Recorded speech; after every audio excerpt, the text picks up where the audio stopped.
Baik. Bismillahirrahmanirrahim. Silakan Bu Assalamualaikum Widya. warahmatullahi wabarakatuh. Mana ini anak-anak suaranya? Assalamualaikum warahmatullahi wabarakatuh. Waalaikumsalam.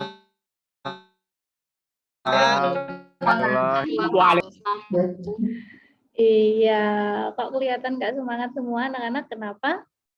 Karena jam terakhir ya hari ini kita ya. Oke, Bu Widya harap kalian Sarapan, Bu. tetap. Oh, belum sarapan. Oh, ini sudah siang. Kok belum sarapan? Kenapa?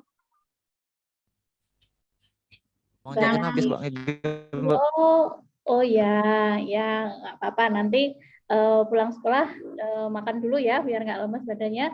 Baik, sebelum kita mulai pembelajaran pada siang hari ini, mari anak-anak kita mau mengawali, kita selalu membiasakan untuk berdoa terlebih dahulu ya, supaya diberikan keberkahan, supaya diberikan kelancaran selama mengikuti pembelajaran.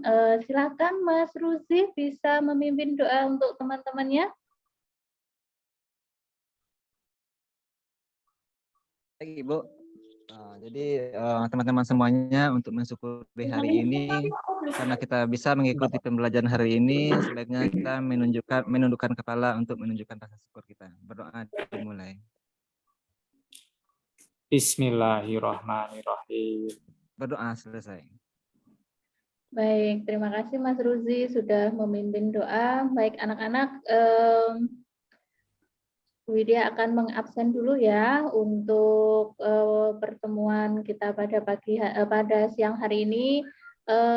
Untuk Wiwit masuk ya, Mbak Wiwit ada, Mas Suhardi ada, Mbak Yuli ada. Hadir, Bu. Oke, terima kasih. Mas Ruzi ada ya, Mbak Siti juga ada. Iya, Mbak Zelvi ada, Mbak Serli ada, sama Mas Sigit. Oke, berarti tidak ada yang izin ya hari ini. Terima kasih karena kalian sudah semangat, karena kalian sudah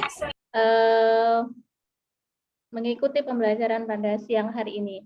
Baik anak-anak, sebelum kita mulai, dia akan mengingatkan kembali kira-kira Anda yang masih ingat minggu lalu kita membahas materi tentang apa ya? Hari ini kita akan membahas tentang pergerakan nasional. Kira-kira masih ingat nggak materi minggu lalu? Hari ini kita akan membahas materi pergerakan organisasi nasional. ya. Kenapa? Halo, bisa Macam-macam organisasi ya. Bisa mendengar suara Bu Widya? Etis, Bu. Bisa. Oke. Hari ini Kolonial ya, Bu. Oh iya. Bu.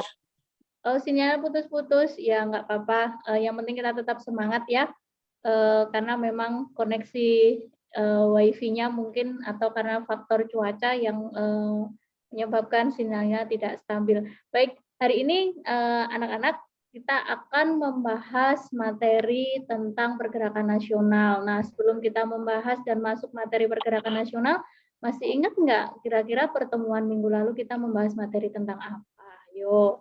Coba Mas Sigit. Membahas tentang politik etis, Bu. Kebijakan dari Belanda. Oke, baik. Terima kasih Mas Sigit sudah mengingat materinya.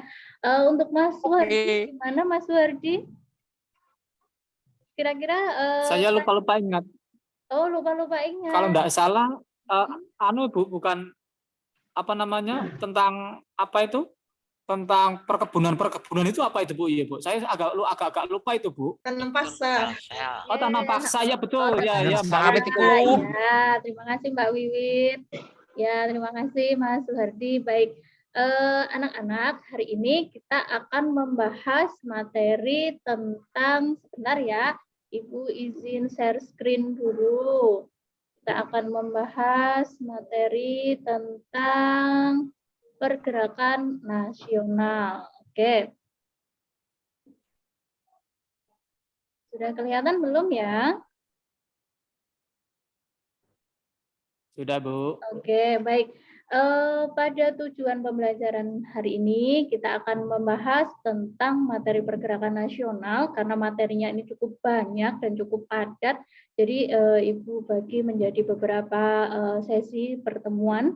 Yang pertama kita akan membahas tentang latar belakangnya dulu, faktor pendorongnya dulu tentang kenapa sih terjadi pergerakan nasional. Kemudian yang kedua nanti kaitannya dengan tokoh-tokoh yang terlibat dalam pergerakan nasional. Tapi sebelumnya, sebelum kita masuk ke pembelajaran, coba biar lebih semangat lagi, biar kalian lebih aktif lagi dalam mengikuti pembelajaran. Mari kita membuka pembelajaran ini dengan jel-jel terlebih dahulu ya. Baik, kalau Bu Widya bilang mana semangatmu? Kalian bisa menjawab ini semangatku gitu ya. Jadi kemudian yang kedua nanti setelah Bu Widya menjawab selamat pagi, kalian menjawab pagi. Kemudian kalau Bu Widya menjawab suka pelajaran sejarah, kalian menjawab pasti gitu ya. Oke, bisa diikuti anak-anak. Saya ulangi. Kalau saya tanya mana semangatmu, kalian jawabnya apa? Ini semangat. Ini semangat. Kemudian Ini kalau kalian semangatku. menjawab, kalian suka pelajaran sejarah? Kalian tadi jawab apa? Kalian jawab apa? Aduh. Mana semangatmu? Pasti. Pasti semangat. Aku salah. Pasti bisa. Oke, gitu ya. Oke, bareng-bareng ya. Halo. Oh, Oke. Hai. Oke. Mana semangatmu? Ini semangat. Semangatku. Apa kalian suka pelajaran sejarah? Sejarah pasti? Pasti. Oke, pasti. Oke, baik. Pasti. Terima kasih. Pasti. Mohon maaf ya, mungkin karena kendala sinyal di sini kurang baik. Jadi suara saya juga tersendat-sendat. Baik, pada pembelajaran hari ini kita akan membahas materi tentang latar belakang terjadinya pergerakan nasional di Indonesia. Nah, materi ini sebenarnya ada korelasinya atau ada keterkaitan dengan materi kita pada pertemuan yang lalu yang membahas tentang politik etis. Ya. Nah, sebelumnya Widya mau tanya dulu nih, siapa yang tahu kira-kira ini gambarnya siapa ya? Ada yang mau menjawab mungkin? Mbak Warzuk nih? Di sini belum kelihatan, Bu. Jaringan saya error. Oke, baik. Mbak Zelmi mungkin? Ini gambarnya siapa, Mbak? Kelihatan enggak? kelihatan, Bu. Oke. Atau Mas Ruzi, ini gambarnya siapa? Kelihatan, Mas Bu. Ruzi?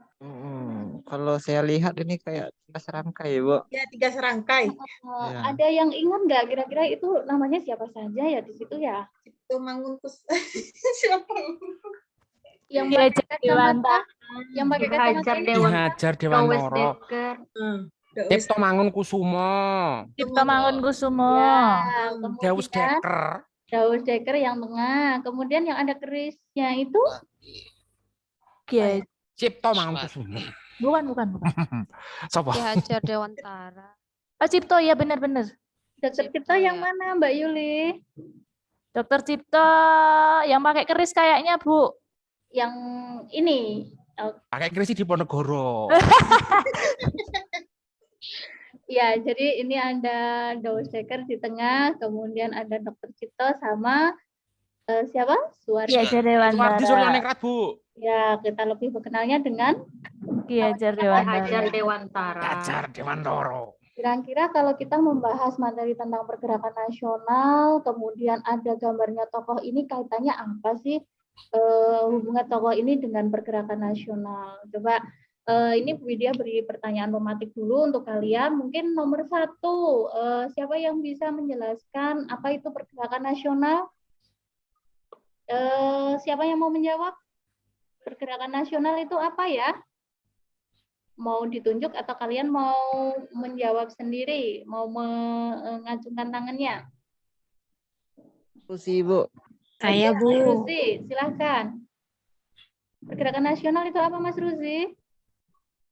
Gerakan nasional. Oh, revolusi, Bu. Revolusi. Revolusi apa? Duh, Evolusi fisik. Revolusi fisik. Oke, nomor 2. Kenapa pergerakan nasional itu terjadi pada abad ke-20? Coba, siapa yang mau Saya, menjawab? Bu. Oke, Mas Sigit, silahkan. Karena munculnya golongan cendekiawan, Bu. Oke, karena munculnya kaum cendekiawan. Baik. Kata orang Iya, kemudian yang ketiga, kenapa pergerakan nasional itu banyak berkembang pesat di Pulau Jawa? Oke, yang lain mana ini suaranya ini? Pendapatnya mana? Sentralnya mungkin. Karena mungkin pusat kolonialisme di situ mungkin Ibu. Oh, Sentralnya di situ. baik. Terima kasih Mbak Sherly atas pendapatnya. Coba ya, nanti kita bahas jawaban-jawaban kalian atau opini-opini kalian dalam pembahasan materi berikut ini. Baik. Ya, pergerakan nasional. Nah, pergerakan nasional itu adalah suatu fase tumbuhnya kesadaran atau suatu fase tumbuhnya kesadaran bangsa Indonesia dalam mencapai kemerdekaannya. Nah, kenapa kok sampai muncul atau timbul cita-cita nasional bangsa Indonesia untuk mencapai kebangkitan ini? Karena mereka dulu berasal dari negara atau berasal dari wilayah yang berada di bawah kekuasaan pemerintahan kolonial Belanda. Nah, kemudian sebelum perjuangan pergerakan nasional, itu perjuangan bangsa Indonesia masih bersifat kedaerahan. Nah, inilah yang menyebabkan akhirnya bangsa Indonesia gagal untuk mencapai kemerdekaannya. Kenapa? Karena sebelum abad ke-20, sebelum tahun 1900, perjuangannya masih bersifat kedaerahan. Kemudian hanya mengandalkan tokoh atau pemimpin pergerakan atau pemimpin perjuangan. Kemudian belum ada tujuan yang jelas. Tujuan kita untuk mengadakan perlawanan terhadap pemerintah kolonial ini apa? Itu belum jelas. Nah, karena setelah munculnya kaum cendekiawan, kaum intelektual seperti yang sudah disampaikan Mas Sigit tadi, akhirnya wawasan bangsa Indonesia menjadi terbuka, pikiran bangsa Indonesia menjadi terbuka. Akhirnya tokoh-tokoh atau para cendekiawan, para pemuda intelektual bangsa Indonesia ini kemudian memiliki suatu gagasan, kemudian mereka membentuk suatu wadah, mereka membentuk suatu organisasi untuk menaungi aspirasi atau pendapat-pendapat dari kaum cendekiawan untuk merumuskan supaya gimana nih caranya supaya bangsa Indonesia bisa mencapai kemerdekaannya. Sehingga mereka merumuskan satu tujuan bagaimana mencapai kemerdekaan dan perjuangannya bersifat nasional. Jadi tidak lagi hanya mementingkan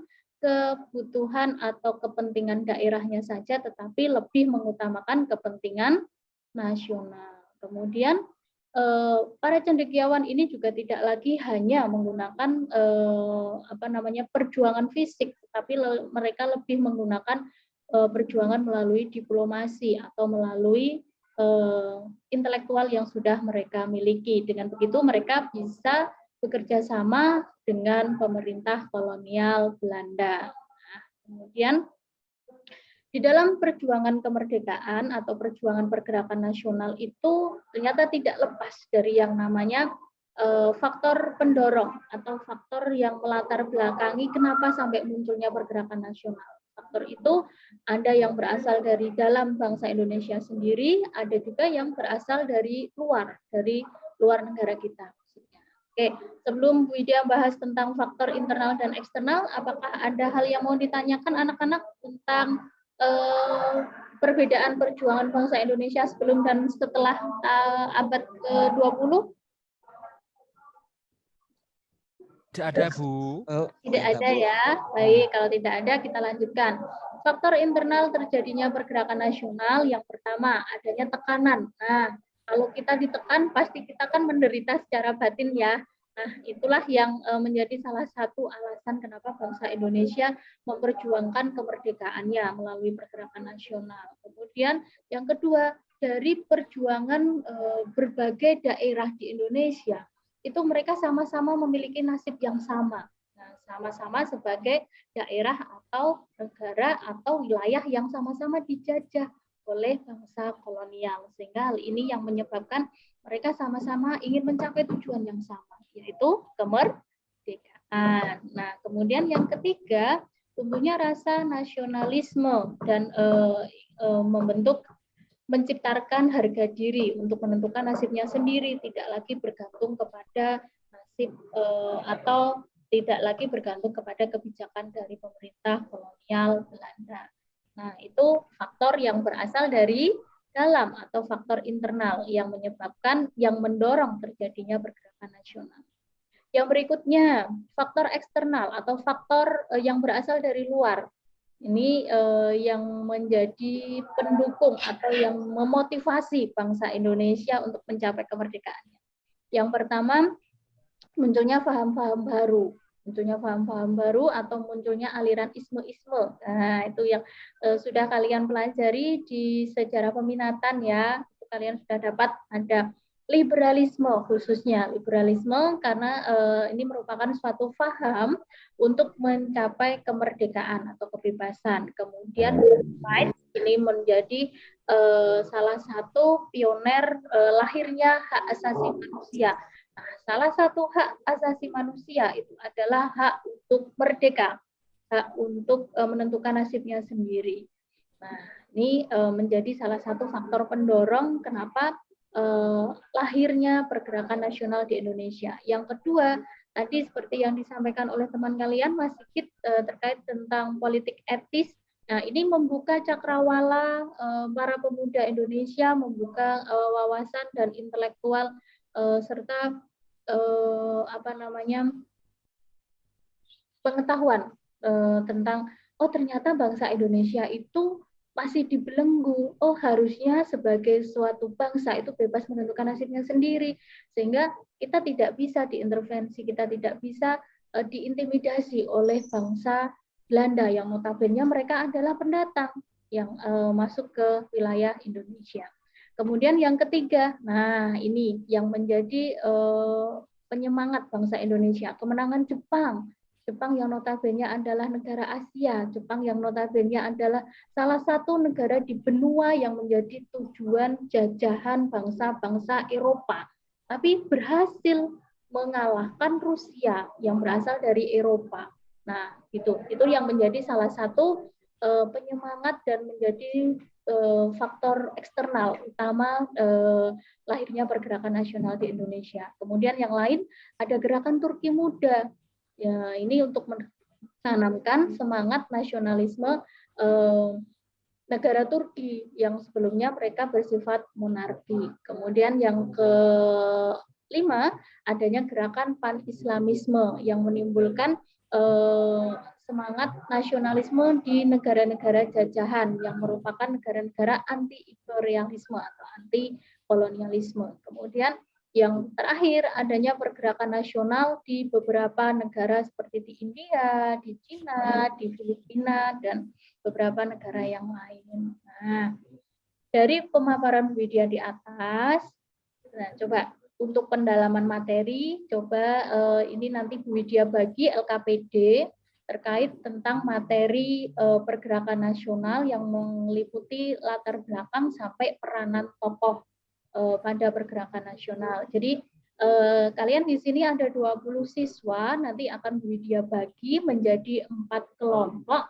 masing-masing kelompok akan membahas satu permasalahan. Jadi ini ada 4 permasalahan ya. Jadi kelompok 1 nanti membahas permasalahan nomor 1, kelompok 2 akan membahas permasalahan nomor 2, kelompok 3 permasalahan nomor 3, kemudian kelompok 4 akan membahas atau akan mendiskusikan dan mencari solusi atau jawaban dari pertanyaan yang sudah saya buat pertanyaan nomor 4. Nah, untuk pembagian kelompoknya, silakan bisa ditulis atau bisa didengarkan ya anak-anak. Untuk kelompok 1 ada Mas Sigit, Mbak Yelmi, dan Mbak Sherly.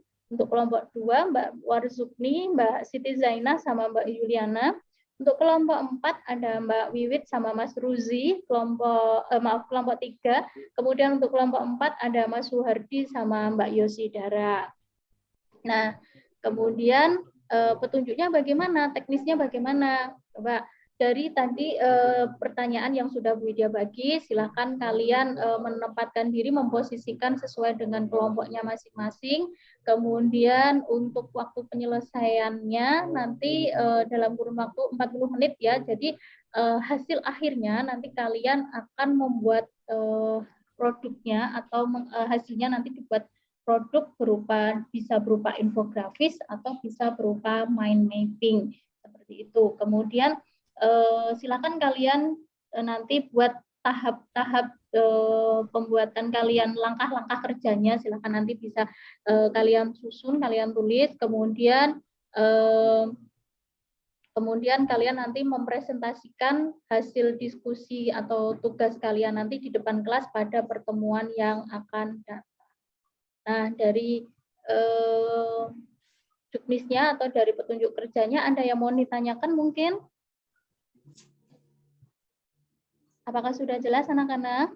Boleh buka internet, Bu. Oh boleh, oh ya, untuk sumber referensinya, terima kasih Mas Sigit. Sumber referensinya kalian boleh menggunakan berbagai literatur, boleh dari handout yang sudah Bu Widya bagi, boleh dari buku paket yang dipinjamkan perpustakaan, boleh mengakses internet, boleh. Tapi mengaksesnya yang terkait dengan materi yang kita diskusikan ya, tidak kalian tidak mengakses yang lain. Ya, mohon kerjasamanya supaya tugas kalian bisa selesai hari ini dan pada pertemuan yang akan datang supaya bisa dipresentasikan. Begitu. Terima kasih Mas Sigit. Nah, Bu. untuk kriteria penilaiannya, ya yang pertama kesesuaian permasalahan dengan kelengkapan materinya, kemudian kedalaman kalian dalam menganalisis permasalahan atau soal yang sudah Bu Widya sampaikan, kemudian ketepatan waktu kalian dalam menyelesaikan tugas, kemudian yang berikutnya kerja sama tim, karena ini kalian kelompok, karena kalian ini diskusi, tolong dibagi ya nanti siapa yang akan membuat produknya, kemudian siapa yang mencari referensinya, siapa yang akan mempresentasikan, siapa yang akan menjawab pertanyaan, begitu. Kemudian penampilan kalian dan kelancaran kalian dalam presentasi juga menjadi penilaian Widya tersendiri. Nah, karena itu tolong silakan diselesaikan dengan baik. Nah, kemudian ya silakan Widya beri waktu 40 menit ya anak-anak untuk menyelesaikan poin diskusinya. Oke, baik. Baik, gimana anak-anak sudah selesai untuk mendiskusikan? Ada yang mengalami kesulitan atau kendala selama menyelesaikan tugas kelompok kalian? Kolomnya nggak ada, Ibu. Oh, kolomnya? Ya, nanti saya share ya, Mas Suhardi. Baik, terima kasih. Bentar.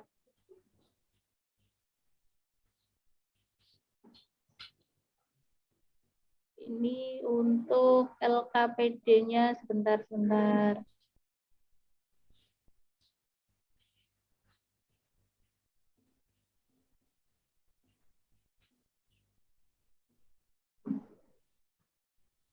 Ya, nanti untuk kolomnya Bu Widya sampaikan ya. Mungkin salah satu anggota kelompok bisa maju ke depan untuk mengambil LKPD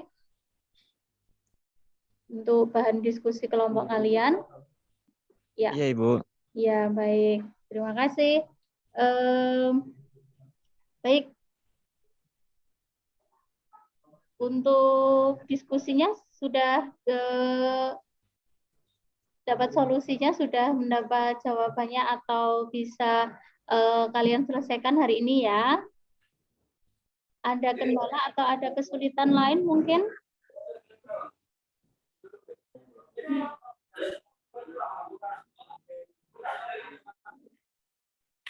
Halo, apakah ada kesulitan selama kalian berdiskusi? Internetnya nggak jalan, Bu. Jadi saya ngambilnya di literasi di internet kesulitan, Bu. Muter-muter terus, Ibu. Oke, mungkin bisa menggunakan apa namanya data seluler. Kuotanya masih enggak, Mas? Duh, kotanya Saya minta kemot-kemot ini, Bu. hotspot Ibu, Bu. Oh ya, Bisa. ya bisa Bu. saya tethering ya. Iya. Oke, Saya tunggu, Bu. Kasih Iya. Ibu. ya, terima kasih. Oke, selamat mengerjakan ya anak-anak. Baik.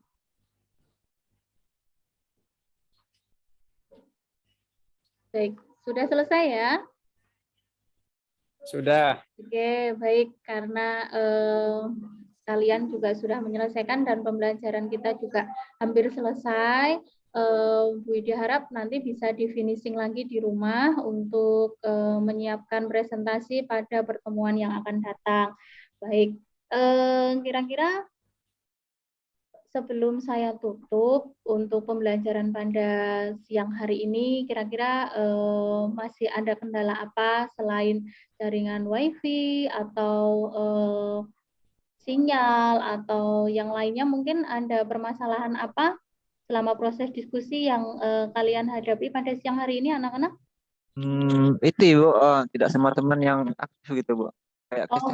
saya bertiga cuma saya mencari Bu, yang lainnya ngerumpi gitu Bu. Oh, yang lain ngerumpi. Ya, tolong bisa diingatkan untuk temannya, kan sudah ada pembagian tugasnya tadi, sudah ada yang mencari literatur sendiri, yang presentasi sendiri, yang membuat produk sendiri, kemudian besok yang menjawab pertanyaan juga sudah ada kelompoknya masing-masing. Jadi mohon untuk kerjasama timnya ya, karena ini adalah tugas tim, jadi tidak menjadi tanggung jawab satu orang saja. Begitu ya anak-anak?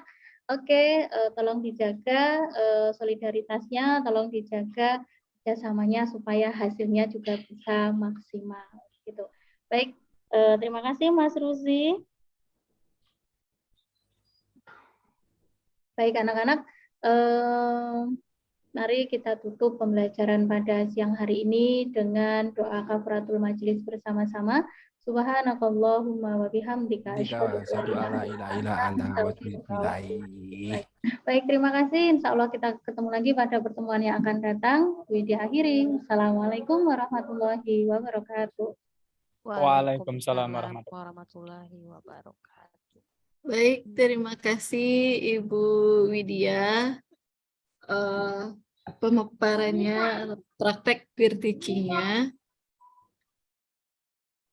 Dan kita masih ada waktu. Kita masih ada waktu untuk mengomentari bagaimana penampilan Bu Widya terhadap proses peer teaching yang sudah kita sama-sama saksikan.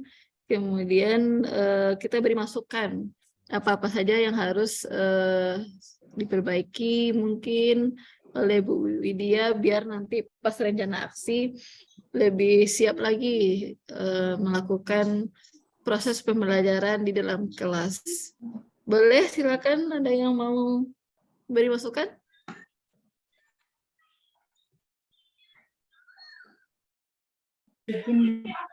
Silakan Bu Yuliana. Bu Yuliana atau Ibu Siti? Boleh dua-duanya. Bu Yuliana dulu. Ya, terima kasih Ibu Hera. Bu Widya, bagus ya Bu Widya ya. Saya juga suka materi pergerakan nasional, apalagi ngomongin tentang kolonial itu saya suka sekali, nggak tahu kenapa. Bukan masalah penjajahnya, tetapi apa yang ditinggalkan juga berkesan sampai sekarang. Untuk Bu Widya, saya cuma bingung aja tadi pembelajarannya itu virtual atau offline gitu aja, karena di awal kan di awal menanyakan tentang gangguan sinyal gitu. Terus setelah itu ketika LKPD kita disuruh maju. Nah, itu saya bingung saya harus maju kemana. Hanya itu saja. Tapi saya memaklumi karena kalau saya yang saat ini harus berteaching mungkin juga kebingungan, mungkin juga panik karena ya itu tadi, karena yang saya ajar itu adalah Bapak Ibu guru yang saya yakini hebat semuanya. Jadi pasti saya juga paniknya setengah mati. Nah, makanya dari tadi saya menunduk karena saya bingung sebagai siswa itu saya harus maju kemana gitu ketika disuruh diskusi bersama teman-temannya. Karena tadi ada kata-kata silakan ambil LKPD atau apa. Tapi untuk keseluruhan 11, 12 atau sama seperti teman-teman yang lain sudah sintaknya sudah ada, cuma tadi kan menggunakan PPT. Jadi saya bisa membayangkan karena saya juga sering menggunakan PPT. Jadi mungkin ada 1-2 siswa yang merasa ngantuk atau apa ketika mendengarkan penjelasan lewat PPT yang kita sajikan, karena saya juga mentok juga di PPT itu ketika menjelaskan. Hanya itu aja sih Bu Hera dan teman-teman, bukan masukan, bukan apa, cuma saya merasa bingung aja. Terima Ya, kasih. terima kasih Bu Hera. Terima kasih, ya. Terima kasih Bu Yuliana. Iya, tadi saya juga mikirnya kayak gitu. Karena kita udah masuk ke praktek pembelajaran, Bu Widya hanya sinyal. Jadi Saya konsepnya tadi saya sempat beda. sendat-sendat Ibu. Mohon maaf. Oh, berarti memang real ya menanyakan itu. Takut, ya nggak apa-apa. Tapi saya mikir juga mungkin Bu Widyanya bukan acting menanyakan itu, tapi real. Takut suaranya nggak kedengaran.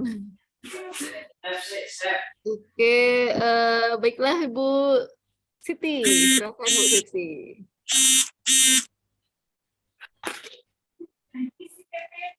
Ya Bu, sebenarnya tadi sama ya Bu Widya, bukan mau mengajarin, nggak tahu saya juga gimana.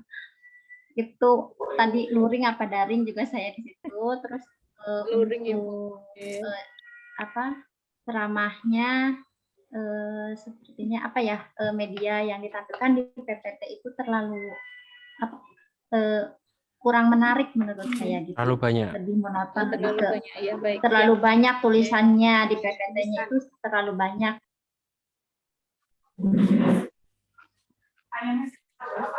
Halo, terdengar nggak suara saya, Bu? Dengar Ibu. Terdengar, Bu. Terima kasih Bu. Lanjut. Oke, lanjut.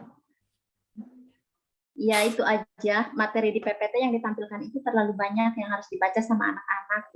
Baik, baik. Sama Ya. model tadi aja, itu pembelajarannya tatap muka atau daring. Iya, ya, luring Ibu. Oke. Terima kasih Bu. Oke. Baik, terima kasih Ibu Siti. Singkat, tapi itu masukan yang luar biasa itu untuk Bu Widya tentang karena PPT itu kekuatannya memang di poin-poin. Nah, itu. Boleh nanti diperbanyak lagi foto-foto yang ada di PPT.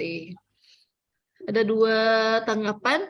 Kita minta kepada Ibu Arteti, bagaimana Ibu penampilan Ibu Widya, apa yang harus diperbaiki pas rencana aksi nanti. Silakan Ibu. Oke, makasih Bu Era. Mungkin Bu Widya dan Pak Ibu yang lainnya. Saya untuk orang yang larut dengan penjelasan sehingga kita pasif jadinya. Oke, Bu Widya mungkin saat menjelaskan materi tadi selain ada supaya lebih menarik ya mungkin lebih divariasikan saja dengan gambar ya Bu ya. Kemudian supaya terkesan interaksinya komunikasinya 2 arah dengan anak ya mungkin libatkan aja, nggak kita mendomasi semuanya, tapi ayo anak-anak nih, kan mereka udah lihat dan bisa baca, mungkin ya kita panggilkan aja namanya anak yang lagi ngantuk atau anak yang lagi bercanda, kan kita melihat itu, bisa mengingatkan aja, coba akan mereka dalam hal itu, jadi nggak pasif kesannya itu. Jadi yang kita dengar bukan dalam penjelasan itu nggak Ibu, tapi melibatkan mereka juga untuk berkomunikasi dan berinteraksi Bu Widya. Jadi saya juga itu tadi agak ngantuk juga tadi rasanya, agak terbawa larut dari dalam saat Bu Widya menyampaikan PPT-nya tadi. Itu aja Bu. Jadi artinya jangan kita yang dalam hal menjelaskan boleh lah, tapi libatkan mereka dalam hal apa. Terlihat mereka bercanda, terlihat mereka agak kurang termotivasi, ya mungkin kita ingatkan dengan cara coba bantu ibu. Misalnya apa, Syarti bantu ibu. Kemudian Rusi, apa tuh yang poin yang ketiga apa tuh? Jadi bisa. Mungkin gitu aja kali dari Butet Baik, ya terima Bu kasih Bu Widya. Tati. Karena tadi Butet juga terkesannya pasti pendengarnya gitu. Baik, terima Silakan Bu Hera. kasih. Ya, terima kasih Ibu masukannya yang sangat berharga. Ini sangat bisa menjadi tambahan-tambahan ketika kita dalam kelas nanti harus melakukan apa. Saya mau sedikit saja mengomentari Bu Widya tambahan dari yang masukan dari teman-teman sama Ibu Arteti yang lain. Pertanyaan pemantiknya itu agak terlalu berat rasanya, karena biasanya untung ini Bapak Ibunya memang ahli sejarah, bisa jawab. Tapi kalau anak yang belum belajar tentang materi itu ditanya tentang kenapa kenapa pusatnya di Jawa, coba aja dengan pertanyaan dasar nomor 1-nya udah oke, udah bagus. Pertanyaan nomor 2 dan nomor 3-nya lagi yang harus diperbaiki itu Bu Widya. Dan sebenarnya pertanyaan nomor 2, nomor 3 itu bisa untuk pertanyaan problem gitu. Bisa itu yang dijadikan sebagai apa? Karena analisisnya kan pasti lebih mendalam lagi. Memang ya menjadi diskusi yang hangat juga, kenapa pusatnya di Jawa, ada apa dengan daerah lain? Apakah di pusat di Jawa itu hanya dari Jawa saja yang bergeraknya? Ada apa dengan yang lain gitu? Atau jangan-jangan Jawa hanya sebagai sarana, tapi justru yang menjadi penggeraknya itu orang-orang dari luar Jawa gitu. Kan bisa analisis kita ke sana. Lebih menyeluruh kita menyampaikan informasi ke anak. Kemudian interaksi Bu Widya dengan anak bagus sebenarnya, karena menyampaikan materi kemudian bertanya lagi ke anak, istilahnya menyapa anak, dikejutkan anak agar mereka tidak terlena dengan apa yang kita sampaikan dalam kelas, ditanyakan lagi, langsung ditunjuk anak, itu juga bagus sebenarnya untuk interaksi kita dengan anak, walaupun mereka ada mungkin yang nggak bisa jawab atau bingung jawab nanti pas di pelaksanaan di aksi mungkin, tapi ketika kita sudah menjelaskan kemudian interaksi kita sama anak ada dijaga, itu tuh udah bagus itu Bu Widya. Kemudian sama dengan yang dikomentari sama Bu Siti tadi, medianya yang cenderung agak mungkin Bu Widya bisa memasukkan penggalan video-video pendek, karena tentang ini banyak ya videonya, dan bisa itu masalah video yang berhubungan video dokumenter itu juga bisa dimanfaatkan, karena videonya juga banyak tentang itu. Dan itu saja mungkin masukan dari saya Bu Widya. Jadi Bu Widya ini PBL Problem Based Learning. Rencananya itu untuk 2 kali pertemuan PBL-nya atau pisah pertemuan 1 dengan pertemuan 2-nya? 2 kali pertemuan Ibu. Jadi yang pertemuan pertama anak-anak mendiskusikan, membuat proyek. Pertemuan yang kedua anak-anak mempresentasikan Ibu. Berarti proyek ya? Proyek. Oh ya, proyek iya. Proyek memang harus 2 pertemuan. Jadi di pertemuan kedua nanti baru anak mempresentasikan proyek yang sudah mereka bikin. Secara udah bagus Bu Widya. Cuman lebih mengolah lagi materinya menjadi lebih menarik. Kadang seperti ini, anak kadang mereka tidak bisa menyerap bahasa kita. Kalau bahasa kita mungkin agak terlalu tinggi atau terlalu apa, mungkin nanti bisa Bu Widya mencontohkannya ke tokoh zaman sekarang. Orang-orang hebat hari ini siapa? Kemudian kita juga punya loh orang hebat di masa lalu yang menjadi ujung tombak perjuangan. Ini. Ya, bisa seperti itu. Jadi kita mengenali tokoh-tokoh yang ada hari ini, mengidentifikasi, maksud saya mengidentifikasi tokoh-tokoh yang ada di masa lalu dengan tokoh-tokoh yang ada hari ini yang biar dekat dengan kehidupan keseharian anak atau dengan mencontohkannya ke lingkungan sekitar juga boleh, karena itu lebih kontekstual. Intinya kontekstual pembelajaran yang kita berikan. Itu saja mungkin Bu Widya tambahannya, sedikit perbaikan lagi tuh Bu Widya, itu udah bagus. Baik, terima Oke kasih. Bapak Ibu. Mau tanya Iya. Bu Ira, untuk Boleh? Tadi PPT-nya itu kan ada perbaikan. Nanti misalnya unggahannya saya ganti gitu masih bisa Bu atau bagaimana? Boleh karena diskusi kami kemarin itu karena nggak ada batas waktu ternyata, Oke. asalkan belum dinilai. Oke, baik, terima Kalau kasih. udah dinilai baru apa. Oke, silahkan yang lain. Bu Hera. Ya, siapa tadi? Ibu